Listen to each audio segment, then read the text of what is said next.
What's up, guys? Welcome to the Nardeko show. I'll be your host today. My name is Nardeko. You guys, well, you'll be the audience. Today we're going to be taking a look at some domination on Ass Hat. Hard Hat. I've been calling it Ass Hat ever since the game released. I'm not really sure why. It's just, it's hilarious to hear somebody say, "Oh, playing again on Ass Hat." Yeah, okay, alright. You just had to be there, okay? I'm going to be using the G36C with Autumn Camo, I believe, and a red dot. Only 2 kill streaks. That is on purpose. That's so I can get more, so I can get the cycle going faster. I'm using UAV, counter UAV, 4 and 5. So every time I get 4 or 5 kills, plus anytime I capture a point is 1. So anytime I get 4 or 5 kill streak points, I will be calling in a UAV or a counter UAV. It's a really useful team-oriented setup. You don't waste time getting the higher kill streaks at 12 or at 18. It's all about getting those UAV and counter UAVs out, getting them useful for your team, and yeah, I recommend using it if you're playing in a party of 3 or 4. But if it's only you, or if it's only you and a friend, definitely use a 3rd kill streak, something like EMP or Juggernaut or emergency airdrop. Even though it's not emergency airdrop anymore, it's I don't even know what it's called, but you know what I mean. The Osprey gunner that drops the 4 care packages. I can't think of it. It's really gonna bug me. Anyway, let me talk about what I do like in Modern Warfare 3, because I've done commentaries on things that I don't like, things that are overpowered, snipers, Type 95, stuff like that. But let me talk about what I do like, and what I find promising about Modern Warfare 3. So far, and I say so far so I can classify it for you, because it has only been a week since the game released, so I have to say so far, because it hasn't really worn on my nerves at all yet. So far, I really like that assault rifles and submachine guns are 2 different classes. Now I say that because in previous Call of Duties, they were, I don't want to say interchangeable, but they were pretty damn close to interchangeable. Submachine guns were really good close range, pretty good medium range, and they were still half decent long range. But all of that has changed.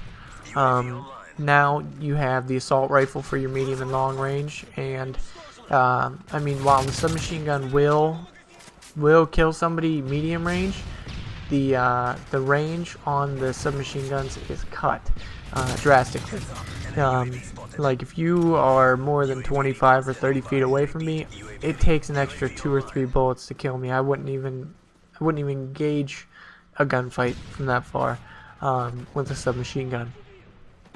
Now on the other hand, the assault rifles, you really don't want to be running around corners with them either. You really want to be able to sit back and have a sight line so that you can get the medium to long range engagements. And that really, to me, is a big plus to this game. The gun balance that it brings. For the most part. Now there are a few things, snipers, Type 95, that are OP, that are not in balance with the rest of the game.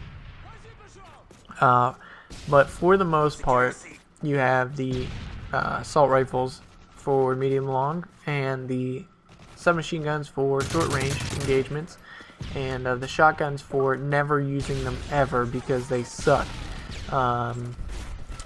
That's not true. They don't suck. They're not good. They're not good. They're not the spaz of Modern Warfare 2. You're not going to get that kind of range. You're not going to get the pre-patch model 1887s. They're just not that good. And you can tell. First time you use them, you can definitely tell. Anything over, again, I'm going to use 25 feet, but really, what is that? Anything over about, anything at medium range you're really not going to get a one-hit kill. You're gonna have to hit them 2 or 3 times with a shotgun. So shotguns really are where they are supposed to be, I think. I mean, if you really think about it, with a shotgun, you're going to be loading in some buckshot or something like that. It's going to scatter. So after 15 feet or so, it's really going to be so scattered that you're only going to be hitting them with half the pellets. So, I mean, if you hit them with all the pellets and it kills them, then if you hit them with half, it should take 2 shots, right? So, I mean, following that, extrapolating that thought out means that as you get further away, less and less pellets are going to hit them, less and less damage is going to be done to them, more and more hits are going to be needed to kill them. So, I mean, I can really see why shotguns are the way they are, and I'm really behind it. I mean, I don't want a super weapon, even though Type 95, fills that slot. I don't want a super weapon in a Call of Duty.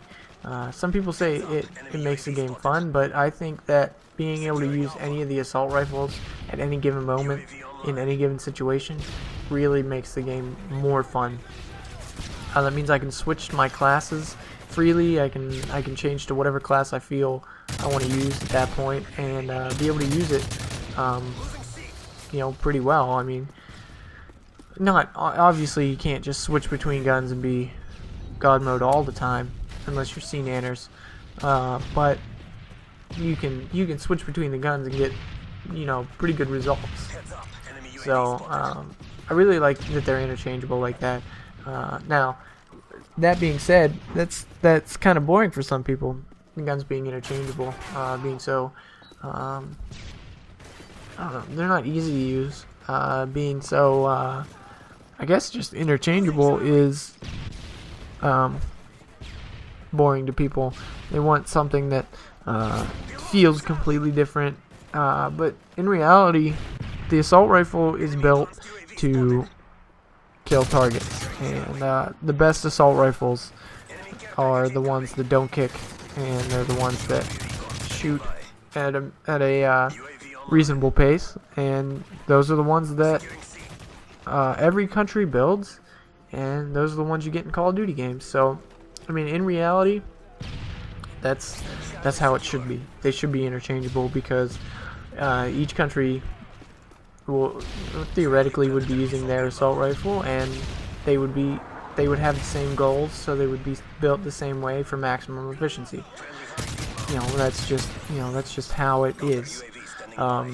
So I mean, I can see why the assault rifles are interchangeable, and it's not a bad thing in my mind. It's really not. Somebody who is a submachine gun junkie may see that as a bad thing, and that's fine. I don't really use the submachine guns. I mean, I do every once in a while throw an MP5K on, or a UMP. I'll throw the UMP on every once in a while, and I'll get some stuff done. But in the long run, my playstyle works with the assault rifles, and I'm really happy with how the assault rifles turned out. Except the Type 95, which I have talked about and I've mentioned a couple of times in this commentary. The Type 95 really is overpowered. It's almost always a one burst kill. 7 or 8 times out of 10 you'll get a one burst with it, from medium range, and about 6 times out of 10 you'll get one from long range. So that's really a pretty good percentage as far as that goes. But it's overpowered. It shoots way too fast. The M16 stutters between bursts.